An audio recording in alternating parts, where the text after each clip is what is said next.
জল নিয়ে অনুষ্ঠানে দুই পক্ষের তুমুল মারামারি, কিছু বুঝেছেন?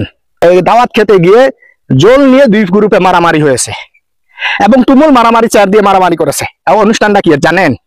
যেটা করা নাকি সম্পূর্ণ হারাম, সুন্নতে খাতনা। ওই অনুষ্ঠানে দাওয়াত দিয়েছে, দাওয়াত খেতে গিয়ে মাংসের জায়গা মানে জল দিয়েছে একটু বেশি, তার কারণে কি করেছে, ওইটা নিয়ে বাক বিদ্বন্দ্বটা হওয়ার পরে দুই গ্রুপে মারামারি করেছে। তাই হারাম খেতে গেলে তো একটু ঝগড়াঝাটি হবে, মারামারি তো হবে, এটাই তো স্বাভাবিক, তাই না? তাই এই হলো আমাদের বাঙালিদের চরিত্র খাসলত।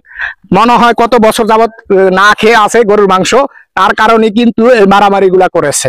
আর সুন্নতে খাতনা কোন জায়গায় বৈধতা দিয়েছে আল্লাহ রাসূল সাল্লাল্লাহু আলাইহি ওয়াসাল্লাম এবং কি ওলামা একরাম বৈধতা দিয়েছে? যে বলেন তো দেখি, যে সুন্নতে খাতনা করার পরে দাওয়াত দিয়ে গ্রামবাসীকে খাওয়াতে হবে এবং কি ওখান থেকে অর্থ নিতে হবে, বলেন কোথায় আছে?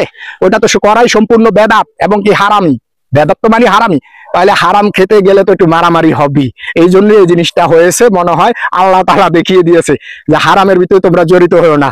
আর এমন আখাক্কা তারা খেতে গিয়েও কিন্তু মারামারি করে।